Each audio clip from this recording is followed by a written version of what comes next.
That's all the media and the politicians are ever talking about, the things that separate us. Race, religion, ethnic and national background, jobs, income, education, social status, sexuality. Anything they can do, keep us fighting with each other so that they can keep going to the bank. People are going to be doing what they always do when the economy tanks. They will be blaming immigrants and corporate.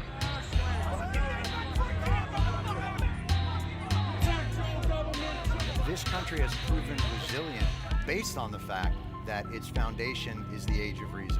America is just now coming to grips with what unfolded here in the early morning hours here in Orlando. In this city, thousands of demonstrators marched to protest the death of Eric Garner. Breaking news, a fresh act of madness. The snipers hit 11 police officers. Gun sales in this country are spiking in the aftermath of the San Bernardino terror attack. We're bringing it on ourselves. And that's the thing. Al-Qaeda, all those guys, ISIS, they're not compared to the damage that we can do to ourselves on a regular basis. Hey everybody, welcome to episode 37 of the Age of Reason podcast. We are not for the faint of thought. What's up, Alex? Hey, not much, man. How are you doing? I'm good. Doing good. I got my first 3-day weekend in, I think since last year.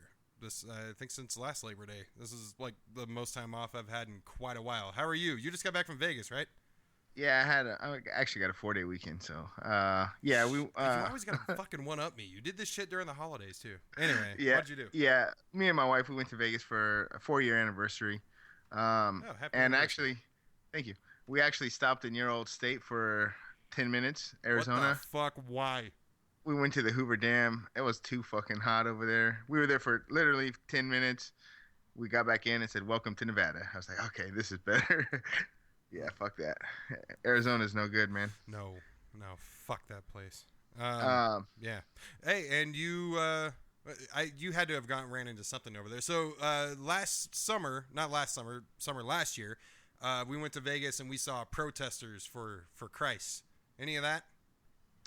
I think I saw him driving by. I didn't walk too much. It was too hot. Were they in the Pope Mobile? How'd you know? What do you mean you saw them driving?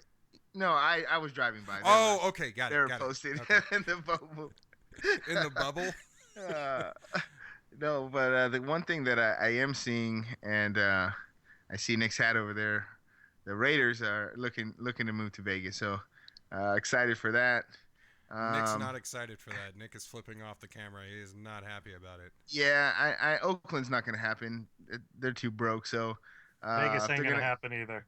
If they're going to go somewhere, it better be my favorite vacation place. So the other thing I saw, since Nevada is pretty, you can do everything in Nevada. You can go to a whorehouse. You can get any gun you want, gamble, alcohol.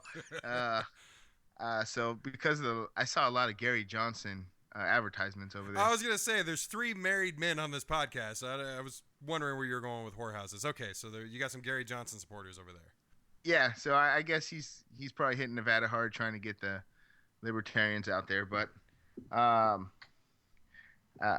didn't see too many Trump campaigns. But I do have an interesting fact. I don't know if I mentioned this before. The Trump casino or the Trump hotel in Vegas is not a hotel and casino because even Las Vegas doesn't allow Trump to have a casino. I didn't know this. Really? Yeah. So what? It's just a hotel? Just a hotel. Really? Yeah. Well, America wants to let him have nuclear codes. I think we should allow him to have a casino after that. He's a big boy with tiny hands. So, and what else? You went and saw somebody we talk about probably too much, right? At least me. I was lucky. Bill Maher, he was there. I think Saturday and Sunday. So we stayed a little bit longer, extended the stay, and saw him last night. And he pretty much roasted Trump for an hour and a half. Nice. It was great. So it was good. I'm too high to remember. I was too high over there. When, then or now? Both, but especially, to go see him. I was hoping he would smell me and invite me to the after show or something. But nice. No, But I did see a couple things come out on weed. The DEA, they said it has no medical benefit. Of course they did. So it's going to remain a Schedule 1 The drug. D in DEA does not stand for doctor. I just want to point that out. And then I also saw that middle-aged parents are more likely to be smoking pot than their teenage children. So I think now that it's becoming more legal and more accessible to everybody, it's interesting to see, a lot of the stereotypes that they said, all the kids are just going to be smoking weed and stuff. That's not true. So that looks good. All due to kids that were smoking weed like you. You guys are beating them in the popularity. Well, I don't run into issues around here at all. I'm loving Colorado. It's just a few gun things, but nothing lately. Real quick, I just went and saw 2 movies back to back. Yesterday, I went and saw Sausage Party at Nick's recommendation. Here's the thing. I thought it was much smarter than it was funny. I didn't think it was ultimately hilarious. So, Alex, Sausage Party is all about religion, anti-religion. It's all about atheism. And they do it in a very, very creative way. Like, Seth Rogen outdid himself with how clever he was in making this happen. Like, for instance, there's a Jewish bagel and a Muslim. Nick, what the hell food was he? He was, what was he? Like a falafel? I think it was a falafel. More like pita bread. Yeah, okay, so there's a Muslim pita bread and a Jewish bagel, and they have a friend in common, hummus. That was pretty good. I laughed. Yeah. I laughed. It was awesome. The Mexican food, they talk about illegal aliens and kind of like immigration subtext, and the overall moral of the story is something we've talked about quite a bit, which is, even though as atheists we are 100% positive for the most part that we have the right answer, which is that all these other gods are incorrect, the religion, all that stuff that we bash, but not to be a dick about it. That's kind of the whole come together thing, but they do it in a good way. I just didn't find it hilarious. But also, speaking of atheism, I don't know, maybe it's because October's coming up. I'm in the mood for blood, guts, and gore and thrillers and stuff, so we went and saw Don't Breathe today, and it was decent. It wasn't bad, but there's a part in there where one of the girls who's about to have, I don't want to ruin it for anybody, the Seminator 2000, that's what I'm calling it. But anyway, there's something really bad about to happen to a female, and she starts praying to God to help her, and obviously, and the villain, as they always do, talks about how God isn't real because bad things happen to him, and if God was real, he would have made sure that nothing bad happened to him. And then she basically asks him how he could be such a cruel person, how, all this other shit. And he says, there's nothing a man won't do once he knows there is no God. So once again, painting atheism as evil. That's my community service for the last week. It comes out of 2 movies, but it's annoying. I mean, because nobody's ever killed anybody in the name of God before. If we've forgotten, I don't know, every fucking war that has ever taken place. Yeah, that's pretty harsh. I mean, he should have just ate a baby. Oh, I guess that's acceptable. That's the one religious ritual that we want to keep. So. If I may, I would like to say I went and saw Don't Breathe with my wife. We're big fans of horror. And, dialogue is not part of horror, really. Sure. I mean, if dialogue's part of horror, it's not a horror movie. Sure. It's something else that has horror elements. So it was very suspenseful. Yeah. I mean, I'm not... It was good. It was all right, yeah. Man, I've seen 2 movies over the last 2 days. But speaking of... We'll just jump into news here.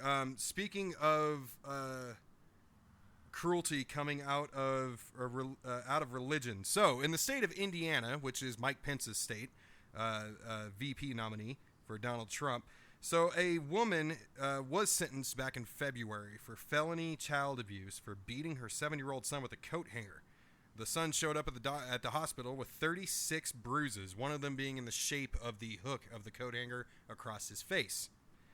Well, now she's going to appeal her charges, and her lawyer, can anybody guess what right she's using to say that the government has no right? Religious freedom. Religious freedom. The RFR Absolutely. fucking A. So her defense right now is that due to the RFRA, which is Mike Pence's bill in Mike Pence's state, should exonerate her of child abuse charges because the government should not tell her how to abuse her child according to religion.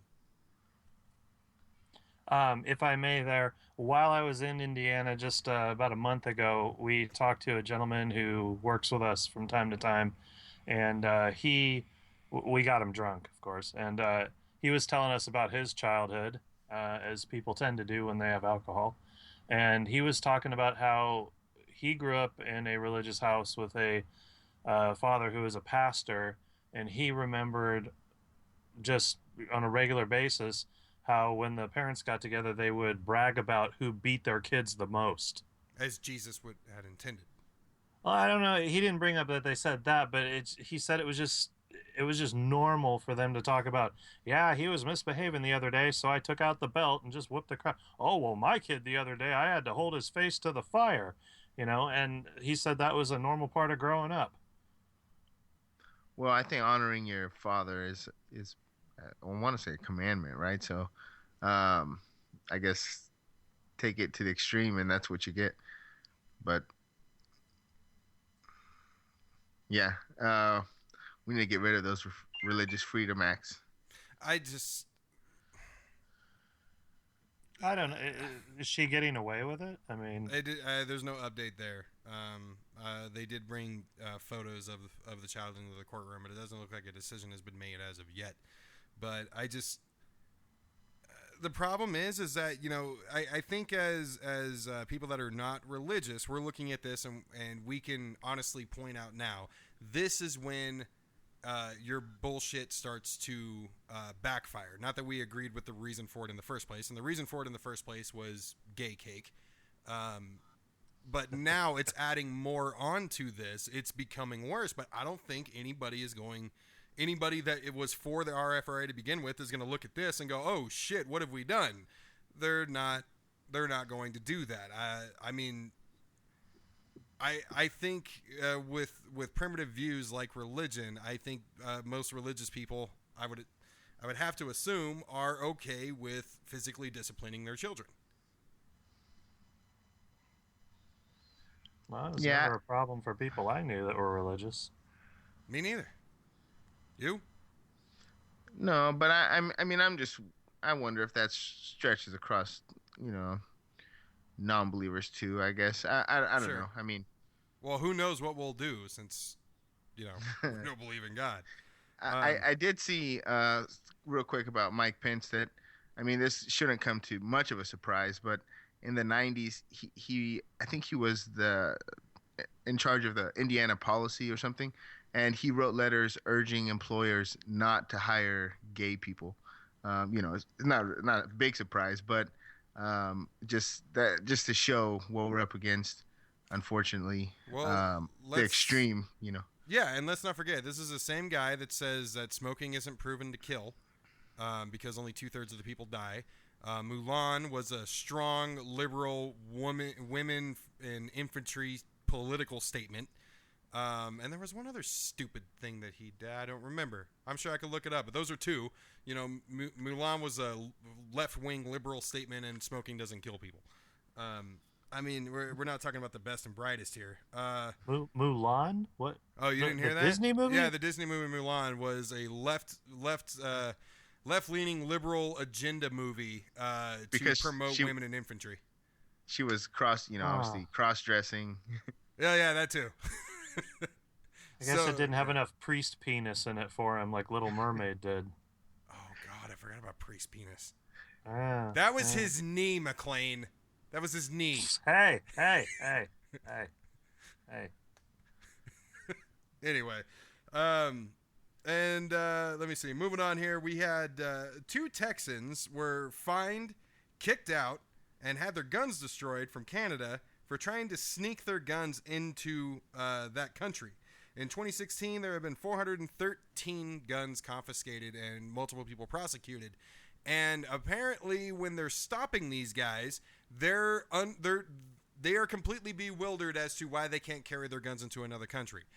Canada is confused as to why Americans think that their loose gun laws apply to the rest of the world, and that people are just able to bring their guns wherever the fuck they feel like it, including somebody else's country. Yeah, when I was in Germany, one of the guys was like, "Oh yeah, I saw a gun shop right here. I'll just buy a gun and ship it home." And I'm like, "Dude, you really think it's gonna be that easy? Germany is not big on guns, you know?" And turns out you need 2 years of hunting license, then you have to get approval. But an approval from who? From the occupiers, which is, of course, the Americans. We decide who gets a gun in other people's countries. I still don't understand how we have that. Well, I get how we have that responsibility. I've read a history book, but yeah, Jesus Christ. All right, so I'm just throwing some things out here because we're gonna eventually get into what before while we're still on the guns. Yeah. I do want to fight for my Second Amendment right here on on one thing. The federal court made it upheld a ban for medical marijuana users to not be able to purchase firearms. So it's okay if you're an alcoholic, you can have guns, but if you smoke medical marijuana, the Fed does not want you to have a gun. They'll probably try to tie that into drug deals and gang wars and shit like that. That's how they'll probably present their case. Yeah, but a medical marijuana, I mean, your average medical marijuana user is not a gang member. Well, I think that'll eventually go away when marijuana gets legalized for the whole nation, because right now, because of the Justice Department's decision the other day that said that it's still a Schedule I substance, they're obviously not going to let people that use a Schedule I substance to, have firearms, but that'll eventually go away. It's just going to take a while, but I mean, they need to do something about the workplace as well. The fact that it's legal in the state of Colorado, but can't smoke weed. If you get drug tested or get in a car accident and have to take an accident-related drug test, you're fired. You're done. Even if you smoked weed a week ago. But remember, if you're on the no-fly list, you can go buy a gun, right? Right. Yeah, exactly. So if you could be a potential terrorist, yeah, that's okay. You smoke marijuana, oh no, you can't have a gun. Terrorism. Good segue. So in Saudi Arabia, this is sad. In Saudi Arabia, a man was sentenced to 10 years incarceration and 2,000 lashes because under Saudi's law, being an atheist is against the law. And this man tweeted about it. He had about 400 tweets on Twitter criticizing the Quran and Muhammad and basically outing himself as an atheist. So 10 years incarcerated, 2,000 lashes.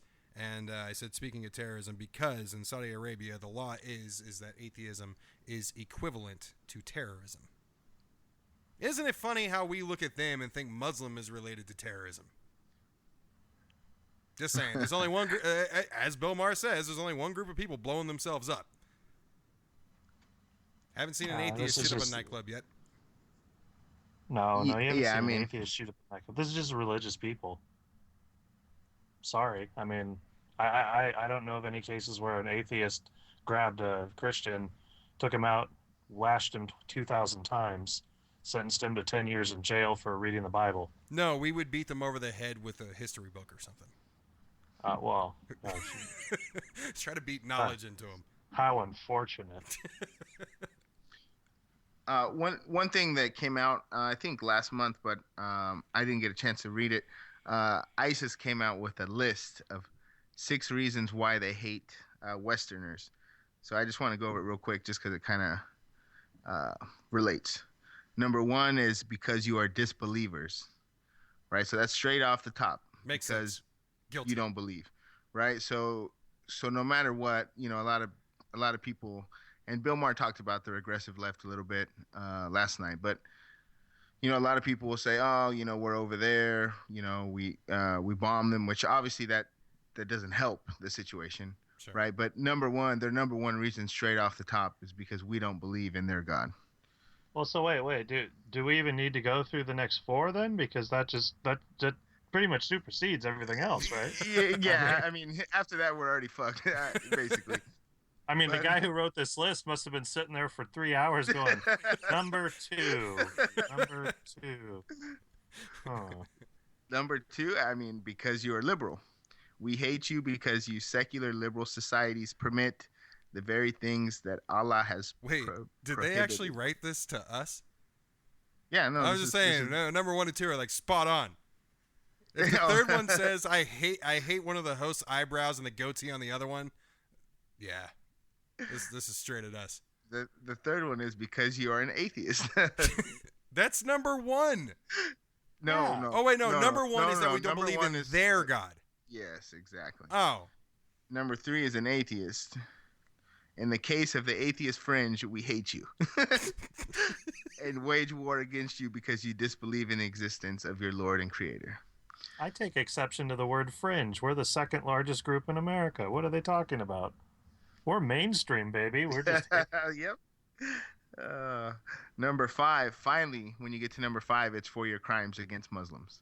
So I haven't committed any crimes against Muslims. No, but it's the West. These motherfuckers. And to think I supported them being able to wear their goddamn bikinis on the fucking beach in France. There's when my liberal side gets me into trouble. And 6 is for invading their lands.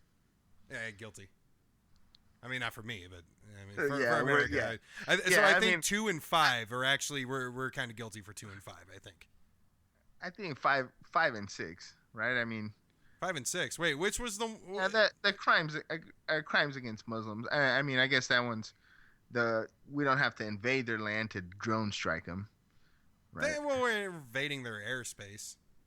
The strike that still, I'm just saying, yes, America has invaded where they shouldn't have and stuck our nose where it shouldn't have been, and yes, we do bomb the shit out of them. And but to be fair, we hit our own hospitals by accident, so I mean, we do cancel it out every once in a while. Hey, before they cut my head off, I would like them to acknowledge that I want nothing to do with their lands. Because it's 120 degrees there, and I want to be in the rain, in the snow. And you're melting in 105 right now. Yeah, I want to be cuddled up to a polar bear. I don't want anything to do with their lands. I don't care. It's not very promising. I don't know why they fight over it. There's fucking nothing there.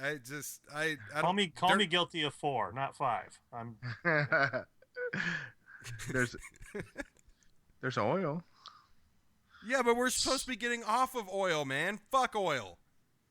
Once this happens, they're completely obsolete. So you know what? They should start leading the Green Revolution. And I don't fucking mean Jill Stein, but they should start leading the Green Revolution because once oil is obsolete, we won't fucking be there anymore. Then we have no interest. You would think that would be the Republican talking point. Isolate our, stop giving them money for oil, but you won't find it on their list. We can't expect them to be. I mean, these guys are mostly Christians, and they view it as their responsibility to get, to basically bring on World War III. It's just fucking religious people. Okay, can we move into politics? Yes. We good with that? Actually, no, I got one more thing. Brock Turner. This fucking piece of shit. So, Brock Turner was arrested about 3 or 4 months ago for basically raping an unconscious female during a party behind a dumpster. 2 other students that were, I don't know if they were at the party or if they were walking by the dumpster, saw what happened, chased him off, and basically covered the girl, got her medical attention. They're the heroes of this situation. Brock Turner was arrested, and this is the disturbing part is the judge said that his entire promising swimming career. I mean, apparently this is, the next Michael Phelps or what the fuck ever. His promising swimming career should not be permanently impacted for what he did, for rape. His father said some terrible things too about how something along the lines of how he didn't have enough time with her in order for it to be completely rape. It was extremely disturbing. The whole court case we mentioned it quite a few months ago. Anyway, he just got released on good behavior after serving 3 of 6 months. The main two things I have on this is that, for one, our priorities are fucked up. You get caught with marijuana illegally, you're serving a minimum sentence. You rape a female, and people are going to be concerned about your swimming career. And the only reason they're going to be concerned about your swimming career is because white privilege just got proven to exist. We have more evidence for white privilege than we do for God. It's just, those are my two takeaways for this. That's also the way that we devalue women. Right. I mean, I'm thoroughly convinced now. I mean, not to jump into politics here, but everything that continues to go on with Hillary, it's just because she's a woman. That's all it comes down to. I've been reading more and more about our former presidents, and they all come in with completely messed up lives, scandals, everything attached to them. I mean, look at Nixon. We elected Nixon. It's because she's a woman. That's why we're doing it. Her name's Clinton, and she's a woman. We don't value women. That's why this kid, his promising career, his promising life, more important than the fact that he raped a girl in an alley. No better than Muslims. Just saying. I still think white privilege has something to do with this. Absolutely has something to do with it. Yeah. Everything that happens to white people is white privilege. Getting off 3 months for good behavior. Alex, what's your take? No, I mean, it's sad. And I saw a meme that had a big white bear-looking guy that says, "If I rape Brock Turner, will I get 3 months in prison?" And Jesus, I thought that was interesting. I don't even know what to say. I mean, I understand. I mean, to a point, like I understand from the parents' point of view, to a very, very small extent, that you want to believe the best in your kid, and maybe this is the first real problem he's ever had. Who the fuck knows? But to be that individual and not accept responsibility to just play into this shit. But I mean, on the other hand, you look at the fucking parents and you're like, holy shit, not wanting to believe the worst in your own child is one thing, but to then say that basically he didn't get off, so he should get off. Well, I think just fuck it. Anyway, as horrifying as that is, I imagine that's the dialogue that happens in probably 70% of these cases. The reason that this one got shown to light is because the judge gave him such a light sentence. But I don't think this is special. I think it's normal. Not, it's horrible to say, but it's normal for a father to make comments like that to try to get their sons off. I think the only reason, like I said, that this one got really spotlighted is because the judge gave him such a light sentence. Well, honestly, I don't know why the spotlight came on it, because it's not like rape on campus is not, epidemic, I think, is even selling it short. And most of the time, nothing happens to the rapist. Absolutely nothing happens. To the point to where when rape happens, basically the judgment goes on the female. She shouldn't have been wearing what she was wearing. She should have been more responsible about the situation she was placing herself in. This is on her. You can't walk around with a short skirt and not expect guys to treat you this way. All the guilt goes on to the female, and a lot of these cases actually don't even get brought up to the school nor to law enforcement. And a lot of times the school reserves the right to even handle these rape cases. And basically, the student at the most at times will get suspension, but they do everything they can to make sure that people like Brock Turner still get to graduate, because their life shouldn't be ruined. We should be thinking about the white male's life to make sure that doesn't get ruined, because the only thing worse than one female's life getting ruined is the male's life being ruined as well, right? I mean, it's just, I don't know. It's completely sickening, but I honestly don't know why the spotlight got put on this, because this is normal, unfortunately, as you said. One of you guys got to say something. How about them Dodgers? I'm not watching baseball. I will say this. Nobody say it. You know, you killed the conversation with the rape is bad comment. Nobody is going to argue with you on that. Oh, I was waiting for it. Rape bad, yes. On a side note, I did draft Derek Carr as my backup quarterback, so we'll see what happens. But my lead, and you drafted Colin Kaepernick as your first, right? All right. Damn, that was good. I was like, all right, I'm already in football. I can transition to Colin Kaepernick.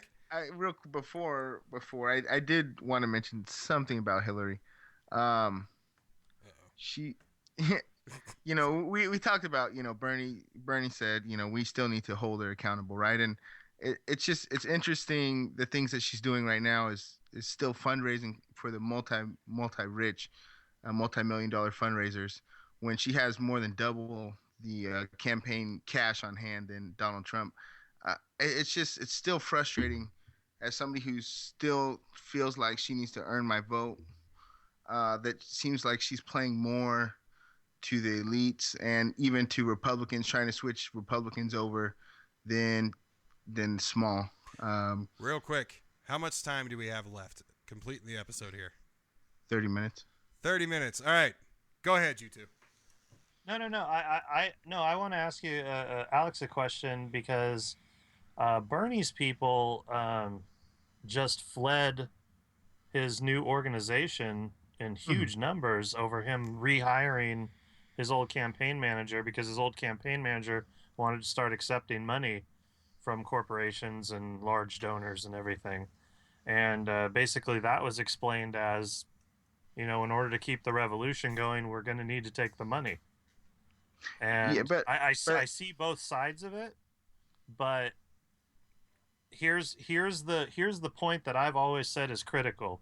If you believe in Bernie, if you believe in the revolution, you got to keep it going. You got to keep it going. And this first little bump in it, the first kind of sign of trouble, and everybody bailed. Well, I think it's one thing, you know, I watched his speech on the Our Revolution, and I'm following that, and I understand people had, you know, difference of opinions with Weaver, and that's when he hired him. I think Jane Sanders actually asked him to come on, and that's when everybody quit. But I think it's a separate issue, just because I'm like I said, I want to vote for Hillary at this point. I really do. But she has not made it any easier since Bernie's dropped out. I felt like it's been, you know, it's not even acknowledging the huge amounts of people that didn't vote for her. She's more interested in getting Republican votes than some of the people that are on the fence, like, you know. No, I know. This is a crap election year. I mean, this is basically, would you vote for Herbert Hoover or Howard Taft? Who cares? Man, fuck Hoover. Yeah, right. No, but that's the point. That's the point. I'm voting for Hillary just because of what's on the other side. And I know that sounds lame, but it's important, because I don't think Hillary's she's not gonna mess it up. You know, it's gonna be status quo for another 4 years, potentially another 8. But in the end, hopefully the revolution can keep going. Hopefully some of those candidates that got in because of Bernie will step up and, you know, be in the Senate, be governors, be ready to run when it comes time again for another presidential election. And actually, if you look at it realistically, the presidential election doesn't matter at all. We just need to make sure that Congress and the Senate are filled with the right people. But I think that's even more reason why you would want to get those progressive voters out there to vote for the progressive down candidates, you know, rather than targeting. I just saw another Jeb Bush mega donor just switched over to Clinton. And I mean, of course, it's nice to get those millions of dollars and, you know, huge donations. But do they really equal the millions of voters that are out there. I mean, there's still a lot of people I know that are Bernie or bust, and I'm not one of them anymore. But I still I understand where they're coming from, and some of them want to see something. You know, they want to see something from Hillary to say, okay, you know what, even though this sucks, I don't want to be pressured into voting. I don't want Trump to be president, so I'll vote for Hillary. Like, just give us, something. And we're still waiting, I think. Yeah, the debates are coming up, but yeah, but I'm sorry to reference Bill Maher again, Mike, but as he said, she's not giving us what we want. She's not giving us that fun-loving, kind of cordial, charismatic candidate. She's not giving that to us, and maybe that's okay. Maybe it's okay because she'll be competent and she'll be able to go in there and just get the job done. Because Obama, as much as everybody loves Obama, he hasn't been the best president either. And I'm not saying he didn't have a lot working against him, but he made some decisions that he maybe didn't have to make, and so maybe she's just not like that. Maybe she doesn't have that charisma. And I'll tell you what, though, her that speech that she gave where she pointed out Trump's racism from all the way back in the day when he was putting C's on people's housing applications. That speech right there has been her best speech through the whole campaign. And they should just play that on a loop until November, because that damages everything. He went to a black church. Trump went to the black church the other day, and I saw these comments from some of the people that were there. Oh, well, he seems to be coming around. Really? Coming around. Really? I will say this to piggyback on your Maher point.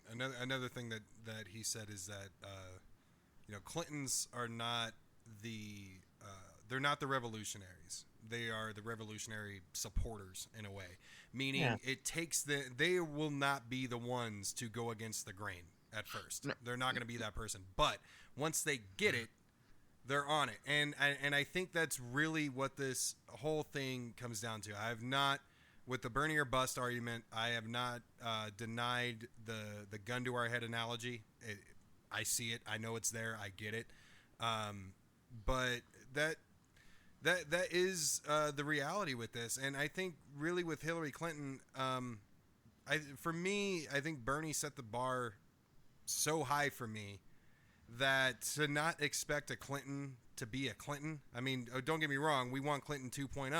And that's what everybody should stay involved with, because if she does not deliver on the points that her campaign and Bernie's campaign came up with in Florida and in New Hampshire when they had their meetings about what it would take for a Sanders endorsement, if she does not hold true to her end of the bargain, that's why everybody needs to stay involved. That's why everybody's got to stay interested.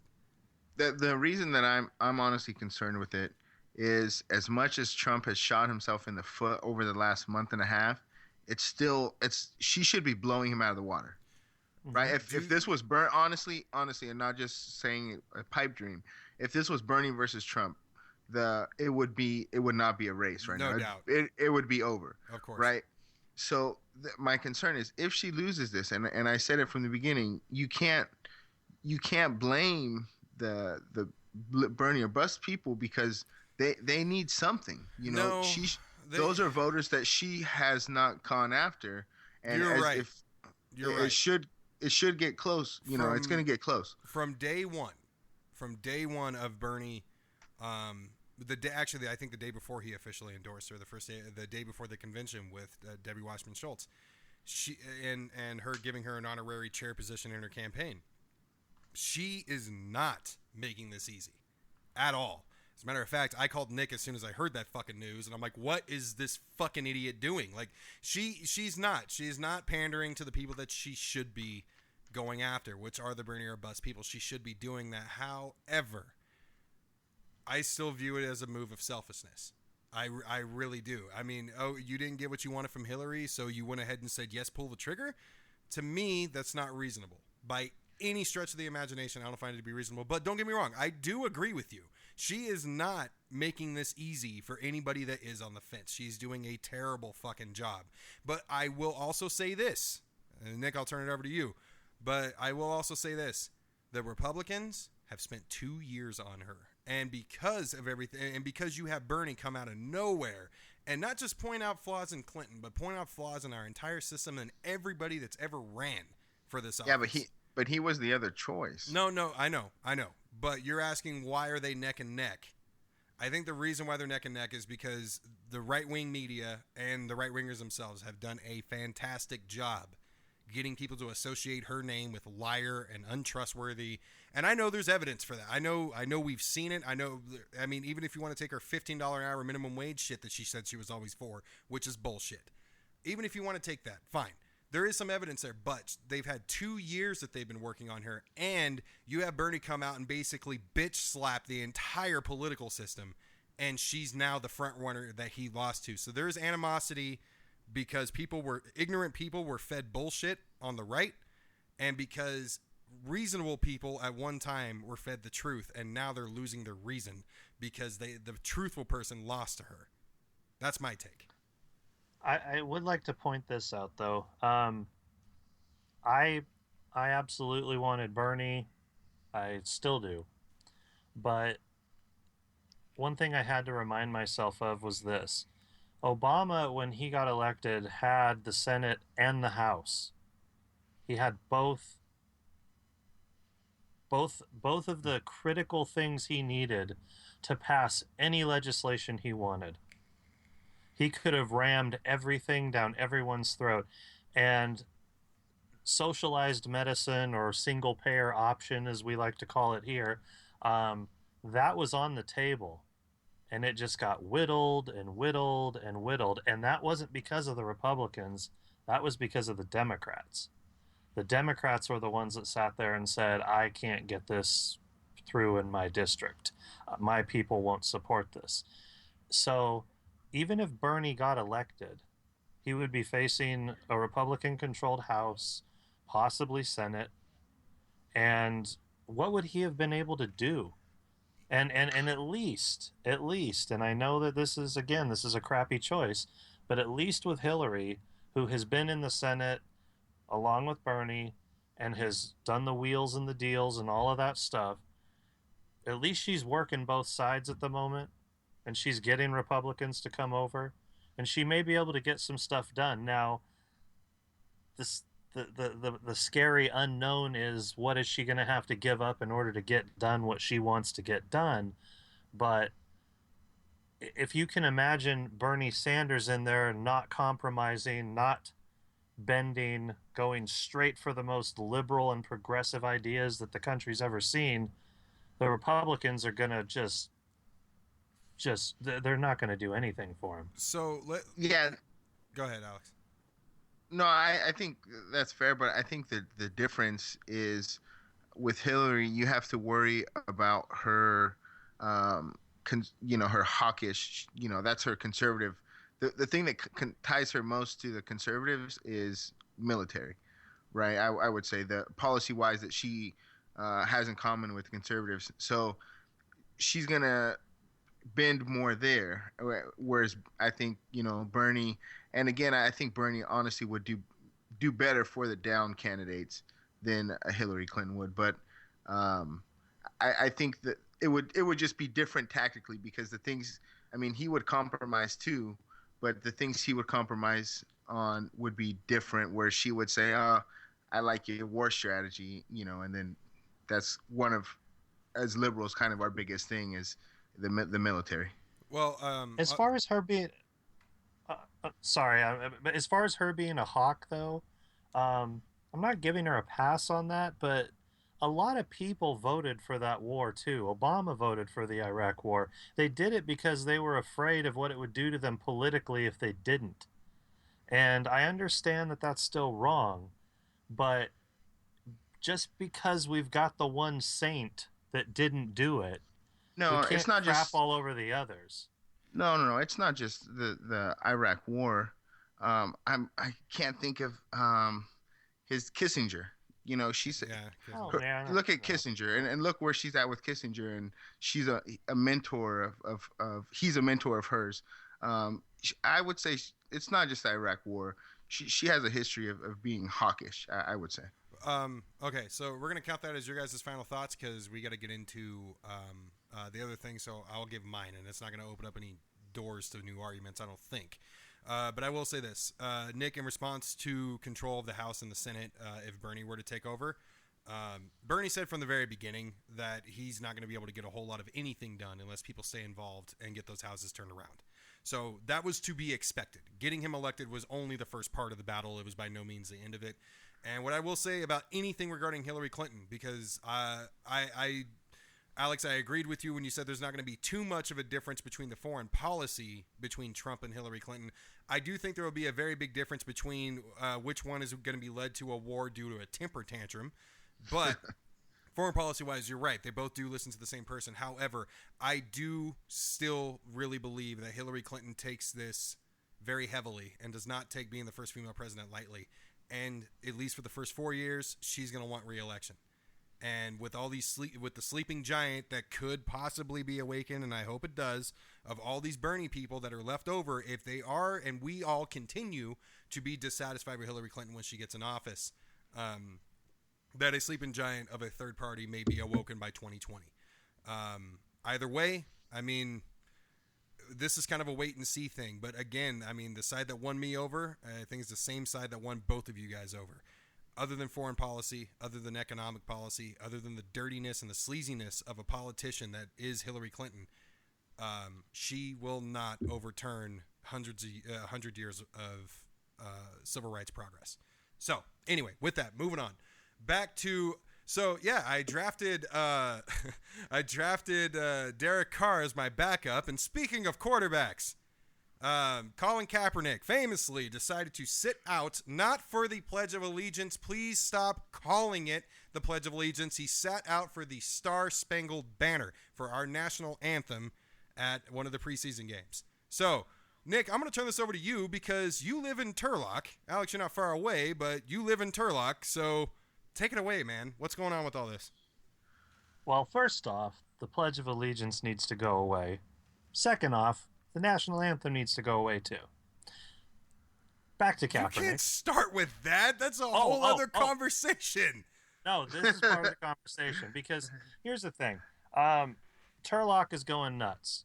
Okay, we've got footers here on Main Street that had the Kaepernick dog.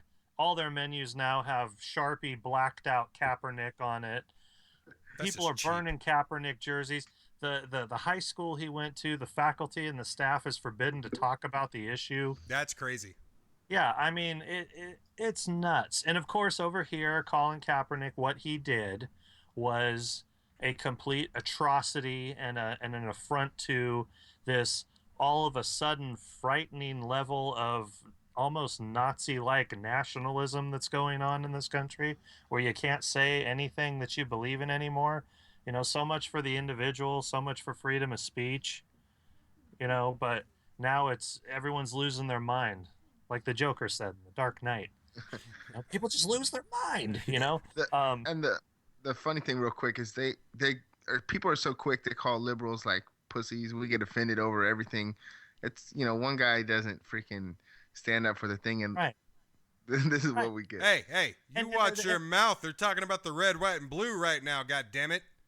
And you know the thing that's even more absurd about it is they run to Roger Goodell in the NFL and go, oh, and they go, oh yeah, well they're not really required to stand because it's against the Constitution to tell somebody that they got to stand for it. And everyone goes, oh no, we hate it still. You know, they can't fathom this. Uh-huh. So because of this, somebody had said to me that the Star-Spangled Banner was racist to begin with. No. And I'm like, oh, say, can you see by the dawn running through it in my head. It's a really short song, right?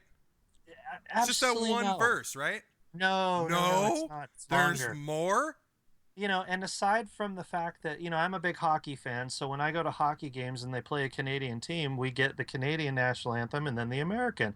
And I always I'm always kind of like, it's a weird contrast to hear because Canada.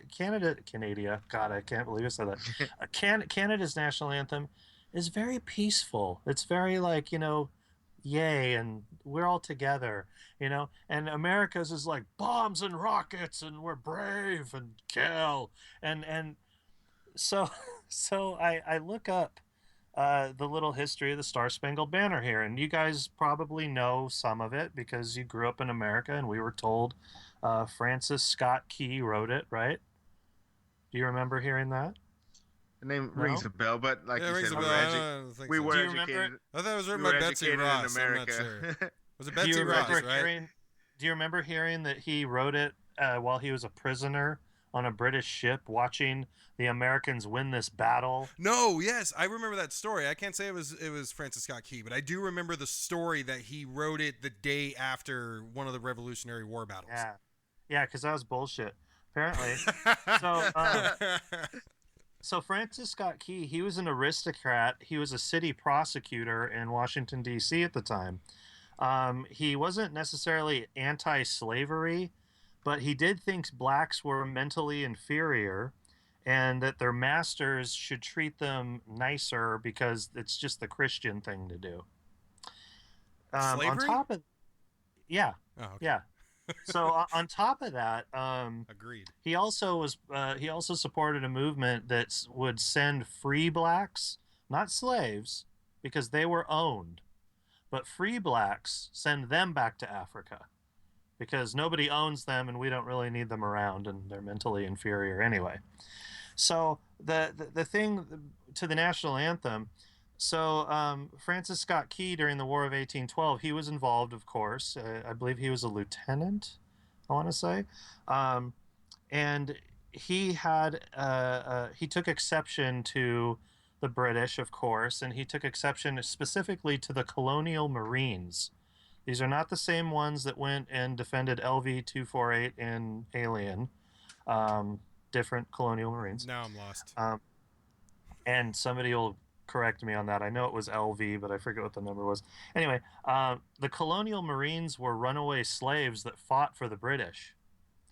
And they were actually pretty good. They destroyed the stereotype of being mentally inferior and not able to do anything. The Colonial Marines were the ones that took on Washington, D.C. and burned down the Library of Congress and the Capitol and the White House. So they kicked some ass, including the ass of Francis Scott Key and his regiment at the Battle of Bladensburg in August of 1815.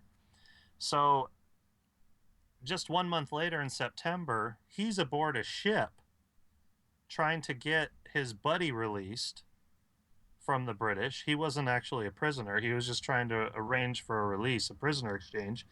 And he witnessed the Battle of Fort McHenry in Baltimore, and that's what inspired him to write the song. Now, in the song, it's actually longer than you hear on television. It's got a bunch of different verses, and the one that is particularly a little concerning contains the passage, "Their blood has washed out their foul footsteps' pollution. No refuge could save the hireling and slave from the terror of flight or the gloom of the grave." And what Key was referring to here was he was saying that the blood of all the former slaves or hirelings on the battlefield will wash away the pollution of the British invaders. So I know that we don't sing that particular passage at all of our sporting events, but,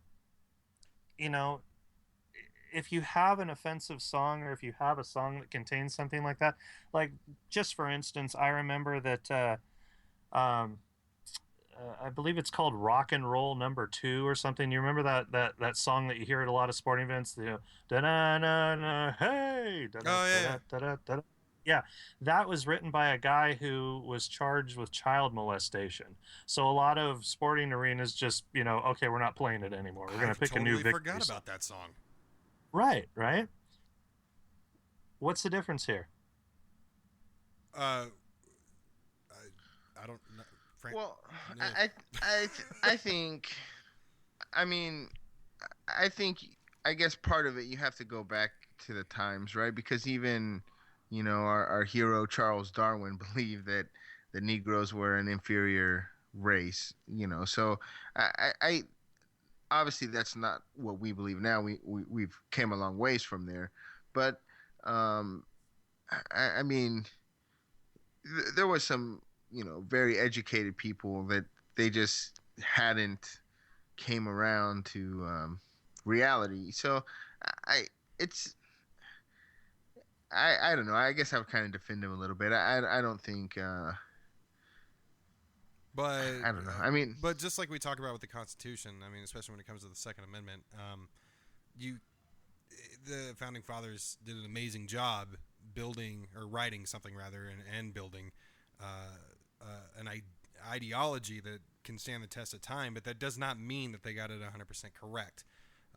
We always bring up how when the Second Amendment was written, it was written for fucking muskets and bayonets and shit like that, not fully automatic machine guns.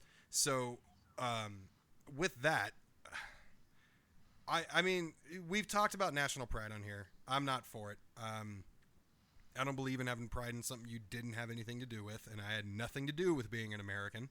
I can be happy to be an American, and I can be proud of the fact that I use what this country has given to me that's available to me as rights to my advantage. I take advantage of them. I can be proud of that, but I cannot be proud of being an American. I had nothing to do with this. So I'm for what you said in the very beginning, Nick, about abolishing the national anthem and stuff like that. I don't think it can be done now, but I think in a perfect world, a John Lennon type utopia, yes, of course. No, imagine there are no countries. I am all for that.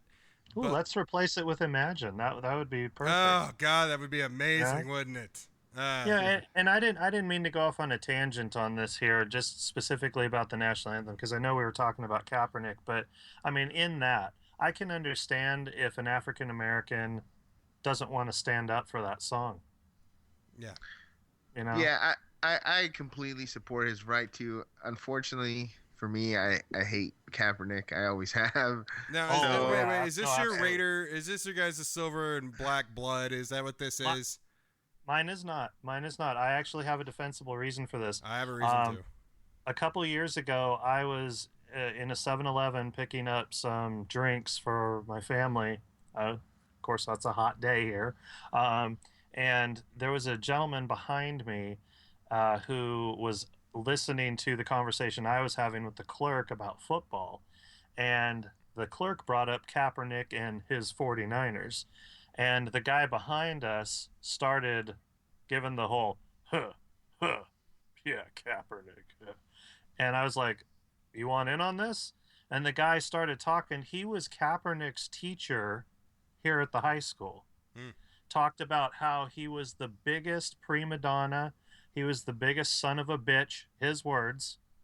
That he thought his shit didn't stink, his words. And that he cannot believe the 49ers gave him however many millions of dollars because that kid is not worth it and he will not hold his end of the bargain up. Well, I mean, he was drafted into the MLB for 2 years before he even went over to football. So, I mean, and he has talent. He was great for a season and a quarter. When he replaced Alex Smith, he was fantastic. The whole following season, he was great up until the point to where he choked during the Seahawks game. So, I mean, there's talent there. I don't know the guy personally, but my issue with him is the media has had problems with Harbaugh and him for years now because he is such a dick when it comes to doing these things. Not to mention, I mean, like that, there are other people who have met him or knew him growing up and say he's an asshole. My thing is this. I am with the message. I just don't like who the messenger is. I think the messenger for this sucks. There should be... he's not fucking Beyonce. That's the thing. Beyonce can do shit like this, even at the NFL. But here's what I'm saying. Kaepernick has succeeded in getting us to talk about it, getting many other people to talk about it, getting some people to research, and to ultimately learn what else is in the national anthem. My main problem with Kaepernick is I feel like he just learned it last week, but that's beside the point. But the thing is he should I have no problem with this. I have no problem with it for the most part if it was the right person. But for somebody like Kaepernick, there's better ways to go around this. There's only one thing that's more American than football, and that's baseball. It's still a good old boys club. It's still something that's completely controlled and ran by white people. He should have done something different, not because I don't agree with shoving reason down people's throat, but because if you don't fit that profile, take a detour. Take the long route. Don't take the shortcut. Again, you're not fucking Beyonce. I'm going to defend him on this. No, I'm going to defend him on this because the message that the people that need to hear the message that he's trying to deliver, and I will admit he's not delivering it well because I don't think that he has educated himself enough on it. Not that, any of us are experts, but I think that he is the perfect person for it because he's somebody that's going to get noticed. Just like Beyonce is somebody that's going to get noticed, just like Jay-Z is somebody that's going to get noticed, or if Kim Kardashian said any of this stuff, she would get noticed. Because when Bernie Sanders says it, when Miles Eric Dyson who says this, when anybody on a political show or any sort of intellectual says this stuff, America turns it off because they're not interested. But now when it's being brought into football, the country's pride. Here you go. I just don't agree with the equivalent of fucking Pauly Shore supporting anything, buddy. And I just don't give a fuck because it's him. And yeah, I mean, he lost the start. To me, it's convenient that right as he loses a starting job, or they're in competition, looks like he's not going to win, and then he protests. I don't know. It's interesting timing and everything for me, but his message, like I think we all agree, he has more than every right to do it. It's just the wrong messenger, I guess. Yeah, I still think it's the right messenger because nobody pays attention to the smart people, so they all pay attention to the dumb ones. I think a football player, I think there's better football players, I guess, maybe that have built more of a career and as a leader, something like that. That's just my opinion. If Peyton Manning would have come out or something, he won't. He's a diehard Republican. He won't.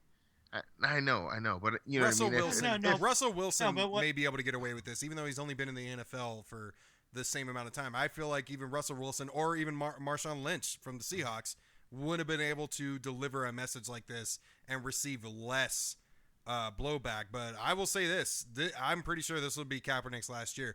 And I think the thing, a point to you, Nick, about the right people needing him being the right person, because people don't listen to smart people. If you don't listen to smart people, I don't think you're going to listen to him. I think all the people that wouldn't listen to an intellectual say these exact same words are the same people that are burning his jersey. I don't think it makes any difference. No. I'm not saying that he's changing hearts and minds, but he probably is getting a few people to listen, and that's all I'm saying. Because, and I admit, Alex, if Jerry Rice came out and did this, yeah, because Jerry Rice, he's educated himself beyond football. He's a very well respected individual. This would be important coming out of his mouth. And yeah, Kaepernick, he's a prima donna. He's got all these issues, and he's saying it. I did hear that a few other players were going to start sitting out the national anthem too.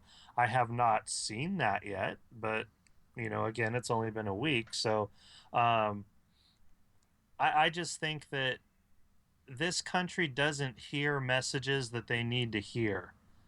They don't hear it from the people that are delivering the messages now. So that's why nobody gives a crap about this problem or that problem until Bruce Springsteen and Jay-Z and Oprah all get together and do a national thing on NBC. Then everyone freaks out and gives all their money. Nobody cares about it until that happens. Well, just like global warming, nobody's going to care about it until the sea levels rise and they go, "Why's the water here?